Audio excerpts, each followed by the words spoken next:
Bajaj OBD2B engine के अंदर क्या क्या बदलाव हैं भाई। इंजन में कंपनी ने आखिर क्या क्या चेंज कर दिया है।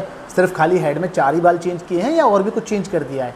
आप लोगों के ऐसे ही काफ़ी सारे सवाल आ रहे थे हमारे काफ़ी सारे सब्सक्राइबर भाइयों के, और काफ़ी सारे हमारे जो चैनल के खास मेंबर हैं उन लोगों के ऐसे कमेंट आ रहे थे, काफ़ी कॉलिंग आ रही थी कि सर जो बजाज ने नया मॉडल लॉन्च किया है OBD2B वाला, उसके इंजन में क्या क्या चेंजेस है, क्या हम उसके पार्ट को OBD2A वाले पार्ट में इंजन में गाड़ी में लगा सकते हैं, या OBD2A वाली गाड़ी का पार्ट को हम OBD2B वाली गाड़ी के इंजन में लगा सकते हैं।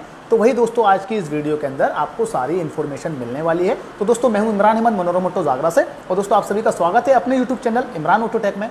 दोस्तों अगर आप लोगों को वीडियो अच्छा लगे तो प्लीज़ वीडियो को लाइक करिएगा, चैनल पर नए हैं तो प्लीज़ चैनल को सब्सक्राइब कर लीजिएगा, क्योंकि ऐसे यूजफुल कंटेंट दोस्तों हम आप लोगों के लिए अपने चैनल पर लाते रहते हैं, जिससे कि आप लोगों को उसका फ़ायदा हो पाए। तो चलिए दोस्तों वीडियो को ज़्यादा टाइम न लेते हुए हम अपनी वीडियो को स्टार्ट करते हैं। और दोस्तों आज हम समझते हैं कि जो बजाज ने नया मॉडल लॉन्च किया है, जिसको हम OBD2B मॉडल के नाम से जानते हैं, जिससे हमारे काफ़ी सारे मैकेनिक भाई OBD2-8 भी बोल रहे हैं, कोई OBD7A का वो बोल रहा है, इस तरीके से काफ़ी अलग अलग नामों से लोग जानते हैं, बट उसका सही नाम OBD2B मॉडल है। तो दोस्तों आज हम समझते हैं क्या ये जो आपके सामने जो स्पेयर रखा है, ये जो हमारा इंजन है ये OBD2B मॉडल का इंजन है। तो मैं आपको स्टेप बाय स्टेप एक एक करके बताऊंगा कि OBD2B के इंजन के अंदर OBD2A के जो मुकाबले क्या क्या चेंजेस है, क्या ये पार्ट हमारा उसके अंदर लग पाएगा या नहीं लग पाएगा। तो दोस्तों हम अपना टाइम ज़्यादा ना लेते हुए हम आज की दोस्तों जो वीडियो आप लोगों को बताने वाले हैं, वीडियो के अंदर जो आपको इन्फॉर्मेशन हम देने वाले हैं, तो वो ऐसी इन्फॉर्मेशन है दोस्तों जो आज तक अभी तक किसी ने भी आपको YouTube के माध्यम से नहीं दी होगी।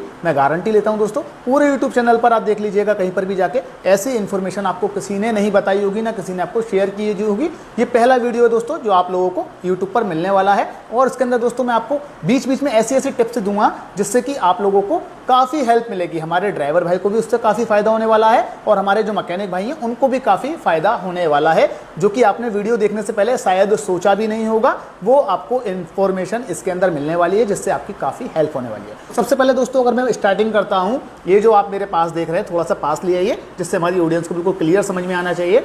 ये हमारे दोस्तों टैपिड कवर जो कि हमारा हेड के ऊपर लगा रहता है। जैसे ही हम अपना इंजन का जो कंपार्टमेंट रहता है उसके आप बॉनेट को खोलेंगे, तो जैसे ही हमारी नज़र टॉप पे जाती है तो सबसे पहले टैपिड कवर पे ही जाती है। तो ये दोस्तों हमारा टैपिड कवर है OBD2B मॉडल का। तो एक तो इससे देखते ही हमें मालूम चल जाता है कि भैया हमारी ये जो गाड़ी है OBD2B मॉडल की है। उसके बाद दोस्तों अगला बदलाव हमें कहाँ पर देखने को मिलेगा, अगला बदलाव मिलेगा दोस्तों हमें इसके हेड असेंबली पे। तो जैसे ही आप टैपेड कवर को ओपन करेंगे, ये मैं टैपेड कवर को यहाँ से हटा के साइड में रख देता हूँ, तो ये देखिए ये हमारा हेड असेंबली है।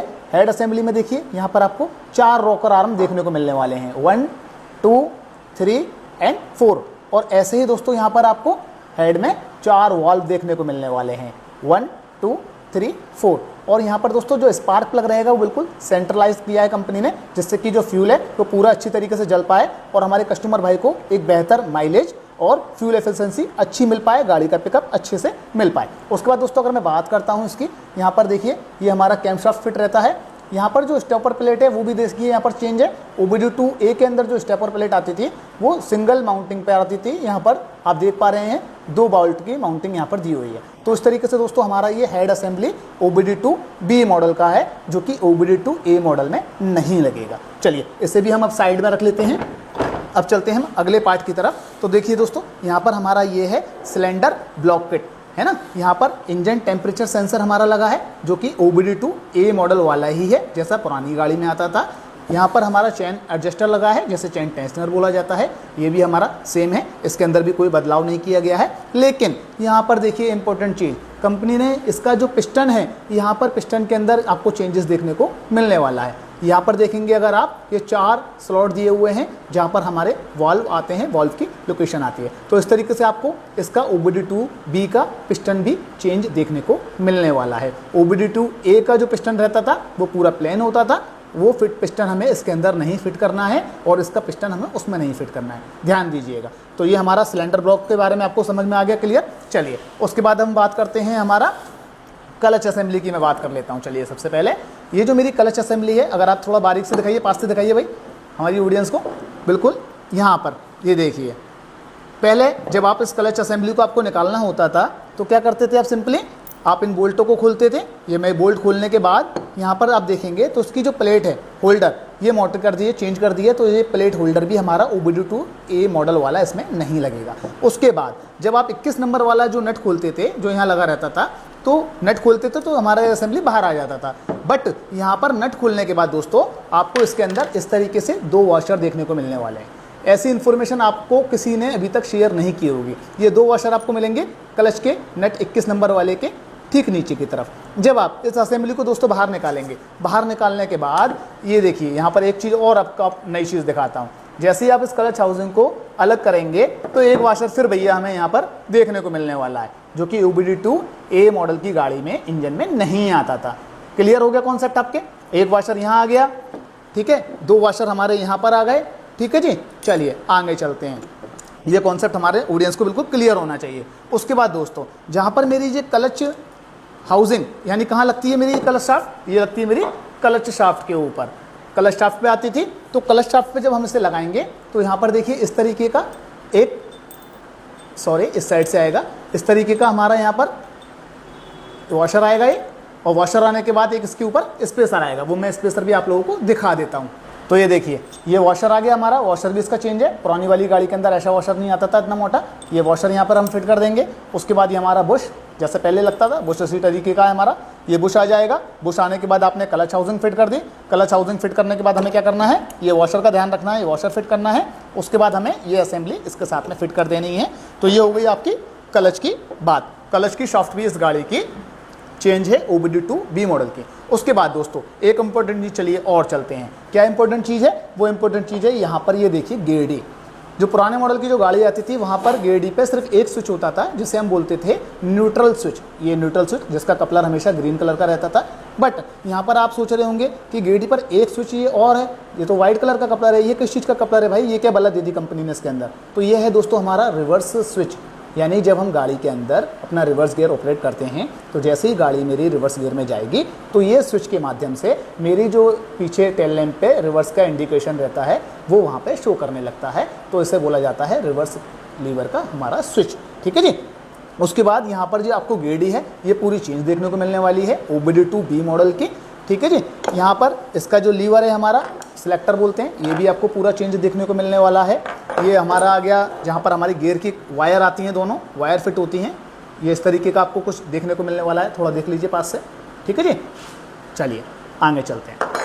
आगे चलने के बाद दोस्तों मैं बात करता हूँ इसके क्लच कवर की। तो ये देखिए ये हमारा क्लच कवर है OBD2B मॉडल का। इस क्लच कवर पे अगर आप देख पा रहे होंगे तो यहाँ पर देखिए एक स्विच दे दिया है कंपनी ने। अब ये क्या बला है, ये कौन सा स्विच है भाई? ये स्विच है दोस्तों हमारा, इसे बोला जाता है क्लच स्विच। इसका काम क्या होता है, जब हम गाड़ी को चला रहे होते हैं इसके अंदर कंपनी ने दोस्तों एक फीचर्स और दिया है OBD2B मॉडल के अंदर, आइडल ऑटो स्टार्ट। जैसे आप गाड़ी को जब चला रहे होंगे और जैसे इंजन का टेम्परेचर 50 डिग्री क्रॉस कर जाएगा और जब आप उस गाड़ी को आइडलिंग में रोकेंगे, यानी कि आपने गाड़ी को न्यूट्रल किया और एक्सीलेटर पर से हाथ हटा दिया, तो वो गाड़ी आपकी ऑटोमेटिकली 3 सेकंड बाद ऑफ हो जाएगी, बंद हो जाएगी। यानी कि रेड लाइट में मान लीजिए आपने गाड़ी को खड़ा किया, एक्सीलेटर से आपने हाथ हटाया, जैसे ही गाड़ी 3 सेकंड होंगे गाड़ी आपकी ऑफ हो जाएगी। बस कंडीशन क्या है? कंडीशन ये है यहाँ पर इंजन का टेम्परेचर 50 डिग्री से यानी कि 50 डिग्री से ज़्यादा होना चाहिए। उसके बाद जब आप गाड़ी को जैसे ही दोबारा से गाड़ी का क्लच प्रेस करेंगे तो वो गाड़ी आपकी ऑटोमेटिकली स्टार्ट हो जाएगी। तो ऐसा क्यों किया गया है? ऐसा इसलिए किया गया है जिससे हमारे इंजन को फ्यूल एफिशिएंसी बेहतर मिल पाए। चलिए आगे चलते हैं, आगे की बात करते हैं। तो ये हमारा क्लच कवर पे देखिए क्लच स्विच आ गया। क्लच स्विच के पास में यहाँ पर लगा है रिवर्स गियर का स्विच, यहाँ पर ये देखिए जिसमें हमारा रिवर्स गियर की जो केबल है वो यहाँ पर इसमें फिट की जाती है। तो उसके हमें मालूम चला कि भैया जो हमारा क्लच कवर है ये भी पूरा OBD2B मॉडल का चेंज है, OBD2A मॉडल वाला इसमें नहीं लगेगा, ठीक है जी। डिज़ाइन भी इसका चेंज है और यहाँ पर पूरा आप देख पा रहे होंगे क्या क्या डिफरेंट है इसके अंदर, डिज़ाइन वगैरह भी चेंज है इसके अंदर। चलिए उसके बाद हम बात कर लेते हैं दोस्तों अपनी क्रैंक शाफ्ट के। तो ये देखिए ये हमारी गाड़ी का OBD2B मॉडल का क्रैंक शाफ्ट है। क्रैंक शाफ्ट की लेंथ भी बढ़ा दी है, पूरा क्रैंक शाफ्ट इस गाड़ी का चेंज है, OBD2A में नहीं लगेगा। दूसरा यहाँ पर दोस्तों आपको इस तरीके से एक जी सेंट्रीफ्यूगल ऑयल फिल्टर देखने को और मिलेगा। अब आप सोच रहे होंगे सर अगर ऑयल फिल्टर है तो हमें इसे कितने किलोमीटर पे रिप्लेस करना है, कितने किलोमीटर पे चेंज करना है? बट ये इस टाइप का ऑयल फिल्टर नहीं है दोस्तों जिसका कोई टाइम पीरियड हो, उसे आपको कब रिप्लेस करना है। सिर्फ आपको करना क्या है, सिंपली जब भी आप गाड़ी का क्लच खोलें, क्लच साइड कभी खोलें, तो इसे खोल के यहाँ पर जो हमारा एमरी रहता है, जो ऑयल के अंदर चलता है, वो यहाँ पर आके स्टोर हो जाता है, जिससे हमारा जो इंजन है, जो हमारी क्रैंकशाफ्ट है, उसके बेरिंग वगैरह में वो एमरी नहीं जाए, जिससे हमारे जो बेरिंग वगैरह है इंजन की, इसकी लाइफ बढ़ जाए। तो आप जब इसे खोलेंगे तो यहाँ पर जो एमरी है उसे आपको अच्छे कपड़े से, साफ कपड़े से सिर्फ खाली सिंपली क्लीन कर देना है। ऐसा टू व्हीलर में भी आता था। ठीक है जी, चलिए ये हमारी क्रैंकशाफ्ट की बात हो गई दोस्तों। उसके बाद ये क्लच कवर हो गया हमारा। चलिए इसे साइड में ले लेते हैं। आपको मालूम चल गया कि आपकी क्रैंक में क्या बदलाव है, आपकी क्लच कवर में क्या बदलाव है, ठीक है, गेड़ी में क्या चेंजेस है। ठीक है, अब एक चीज़ और, पहले यहाँ पर आपने देखा होगा एक प्लंजर आता था, अलग से वाल्व होता था, स्प्रिंग होती थी, उसे बोलते थे ऑयल प्लंजर। बट यहाँ पर देखिए वो स्प्रिंग और प्लंजर इसी के साथ में इंक्लूड मिलेगा आपको। ये हमारा सेंट्रीफ्यूगल फिल्टर पे इस तरीके से फिट हो जाता है, जैसे जब प्रेस करते हैं तो ये ऑयल हमारा प्रेशर से कनेक्टिंग रॉड के बेरिंगों में यहाँ पर जाने लगता है, जिससे हमारे जो कनेक्टिंग रॉड के अंदर ऑयल का फ्लो अच्छे से हो जाए। ठीक है जी, चलिए ये करेक्टिंग इसकी बात हो गई हमारी। तो दोस्तों जैसे कि आप लोगों ने देखा, अभी तक हमने सिलेंडर ब्लॉक, हेड है, क्रैंकशाफ्ट है, क्लच असेंबली है, क्लच कवर है, गेड़ी है, इन सारा आपको डिफरेंस दिखा दिया पार्ट वाइज कि क्या क्या इनमें अंतर है। उसके बाद हम चलते हैं दोस्तों, अब हमारा जो हमारा क्रैंकेस है, ये क्लच साइड का हमारा क्रैंकेस है। तो यहाँ पर देखिए आपको ये किकशाफ्ट देखने को मिल जाएगी, इसके साथ में आपको यहाँ पर स्टार्टर गियर आइडलर का देखने को मिल जाएगा, यहाँ पर रिवर्स गियर का आइडलर गियर आपको देखने को मिल जाएगा, है ना। जैसे मैंने आपको बताया था, मैं आपको बीच बीच में ऐसी इन्फॉर्मेशन दूंगा जिससे आपने शायद सोचा भी नहीं होगा। तो देखिए चलिए मैं बता ही देता हूँ आपको। ये जो आपका क्रैंकेस है, ये हमारा कहाँ पर अटैच होगा, कहाँ पर फिट होगा, ये मैग्नेट साइड के क्रैंकेस के साथ में कनेक्ट होगा। तो आपने देखा होगा जब हम मैग्नेट साइड के क्रैंकेस को इसके साथ में जोड़ते हैं तो हम गैस्केट इंजन की यहाँ पर लगाते हैं सरफेस पे। लेकिन दोस्तों यहाँ पर आपको उसमें गैस्केट लगाने की ज़रूरत नहीं है, क्योंकि इसका जो कंपनी ने सरफेस है वो इस तरीके से कोई डिज़ाइन किया है कि यहाँ पर हमें इसमें गैस्केट का यूज़ नहीं करना है, सिर्फ खाली बॉन्ड का यूज़ करना है। हाँ, लेकिन एक चीज़ और, यहाँ पर आपको देखिए यह स्लॉट दिखाई दे रहा है, यहाँ पर होलो पेन के साथ में यहाँ पर आपको एक ओरिंग फिट करनी है। कौन सी ओरिंग फिट करनी है, ये देखिए इधर दिखा दीजिए। अब आप यहाँ पर ये देखिए, ये वाला फेस आएगा तो ये कुछ इस तरीके की ओरिंग रहती है, ये यहाँ पर आपको इसके साथ में अटैच करनी होती है। ध्यान रखिएगा, अगर आप इस ओरिंग को फिट नहीं करेंगे तो क्या होगा, यहाँ से आपका इंजन का ऑयल लीकेज होना स्टार्ट हो जाएगा। है ना दोस्तों, यूजफुल जानकारी। मैंने कहा था कि आपको किसी ने अभी तक यूट्यूब पर ऐसी इन्फॉर्मेशन नहीं दी होगी। तो यहाँ पर हमारी क्या आएगी, ओरिंग आएगी। यहाँ पर हमारे को गैस्केट इंजन का नहीं लगाना है, सिर्फ खाली बॉन्ड का यूज़ करना है। चलिए अभी मैं आपको एक ऐसी टिप्स और बताऊंगा, एक जानकारी और दूंगा, जिससे सुनकर आप वाकई में कहेंगे सर ये तो आपने बहुत अच्छी जानकारी दी है, जिससे हमारे मैकेनिक भाई और ऑटो ड्राइवर्स भाई दोनों का फायदा होने वाला है। चलिए ये हो गई मेरी क्लच साइड क्रैंकेस की बात। अब आ जाते हैं हम मैग्नेट साइड क्रैंकेस पे। तो ये देखिए दोस्तों, मैग्नेट साइड क्रैंकेस पे अगर आप देखेंगे तो उसका जो आउटपुट शाफ्ट है वो भी यहाँ पर चेंज है ना। सिलेक्टर भी गियर चेंज है, इसका गियर क्रॉस हमारा वही पहले वाला सेम लग जाता है। बट दोस्तों अब आती है असली बात। ले आइए भाई, पास ले आइए थोड़ा सा कैमरा। ये जो आप देख पा रहे हैं हमारा गियर क्रॉस, आपने देखा होगा जब भी गाड़ी के अंदर गियर फेंकने की समस्या आती थी कि गाड़ी सर चलते में गियर निकल जाता है, चाहे दूसरा गियर हो, चाहे तीसरा गियर हो, चाहे चौथा गियर हो, तो हमें क्या करना पड़ता था, उसके लिए भैया गाड़ी का इंजन खोलना पड़ता था जब भी गाड़ी का गियर क्रॉस चेंज करना होता था। लेकिन BS6 OBD2B के अंदर बजाज ने क्या काम किया है, अगर कभी आपका मान लीजिए ये गियर क्रॉस खराब हो जाता है तो उसके लिए आपको इंजन खोलने की ज़रूरत नहीं है। क्यों ज़रूरत नहीं है, क्योंकि ये जो दिखा दीजिए, इधर दिखाओ भैया, अब दिखाओ, यहाँ पर ये असेंबली लगी रहती है जो कि बोल्ट के माध्यम से 6 बोल्ट लगे रहते हैं। जैसे हम 6 बोल्ट को खोलेंगे तो ये असेंबली बाहर आ जाती है। ये असेंबली बाहर आने के बाद ये जो बोल्ट है दोस्तों, आप हमारा यहाँ से सर्कलिप को निकालेंगे और इस बोल्ट को ओपन करेंगे तो जो गियर क्रॉस था आपका, जिसके लिए आपको पहले इंजन खोलना पड़ता था, लेकिन अब बिना इंजन खोले ही आप इसका गियर क्रॉस को चेंज कर सकते हैं। आप भी समझ सकते हैं कि अगर गाड़ी में कभी गियर क्रॉस आपको चेंज करना होता था तो उसमें मोटा खर्चा आता था हमारे कस्टमर भाई का, और मैकेनिक भाई का टाइम ज़्यादा वेस्ट होता था, मेहनत ज़्यादा लगती थी, समय ज़्यादा लगता था। तो उसी इन सब चीज़ों को ख़त्म करने के लिए बजाज ने अब काम क्या किया, कस्टमर का भैया खर्चा कम, इंजन खोलने की ज़रूरत नहीं है, सिर्फ खाली क्लच कवर खोला, ये असेंबली हमने बाहर निकाली और यहाँ से हमने इसका गियर क्रॉस रिप्लेस कर दिया। तो मैंने कहा था दोस्तों आपको जानकारी बहुत अच्छी लगेगी, जिससे हमारे दोनों भाइयों का फ़ायदा होने वाला है। तो चलिए अब आपको गियर क्रॉस के लिए इंजन खोलने की ज़रूरत नहीं है। तो ये हो गई मेरी दोस्तों आउटपुट शाफ्ट की बात। ये मैं अब इस चीज़ और दिखाता हूँ आपको, पास लिए थोड़ा सा, यहाँ पर ये देखिए। पहले यहाँ पर दोस्तों जो हमारा किलोमीटर वाली जो चेन होती थी, मीटर होता था, उसे घुमाने के लिए यहाँ पे गरारी का इस्तेमाल किया जाता था यहाँ पर, लेकिन अब वो ख़त्म कर दिया है। अब यहाँ पर आपको एक सेंसर देखने को मिलने वाला है, व्हीकल स्पीड सेंसर। तो वो सेंसर यहाँ पर फिट होता है। जिससे कि आपकी गाड़ी के अंदर जो मीटर बंद होने की शिकायत आती थी, धूल मिट्टी पानी जाने की वजह से आपकी जो गिरारियाँ ख़राब हो जाती थी, कट जाती थी, वो खर्चा अब आपका ख़त्म हो गया, क्योंकि स्पीड सेंसर हमारी गाड़ी का इतनी जल्दी से ख़राब नहीं होता है। तो चलिए, ये काम भी बहुत अच्छा बजाज ने किया है इसके अंदर। मल्टीपल गियर की बात करता हूँ दोस्तों, तो ये भी आपको इस गाड़ी के अंदर चेंज देखने को मिलने वाला है। स्पीड गियरों की बात करता हूँ दोस्तों, तो ये भी आपको इसका चेंज मिलने वाला है। एक चीज़ और बताता हूँ, इससे पहले वाले जो मॉडल आता था उसके अंदर जो स्पीड गियर आते थे वो आते थे दोस्तों 4, first, second, third, fourth. But यहाँ पर आपको जो स्पीड गियर देखने को मिलने वाले हैं, ये दिखा दीजिए। आप सोच रहे होंगे सर ये तो 5 हैं, तो भैया 5 इसलिए हैं क्योंकि इसके अंदर कंपनी ने रिवर्स गियर भी ऐड कर दिया है। ये वाला जो गियर देख रहे हैं आप, ये रिवर्स गियर है हमारा, ठीक है जी।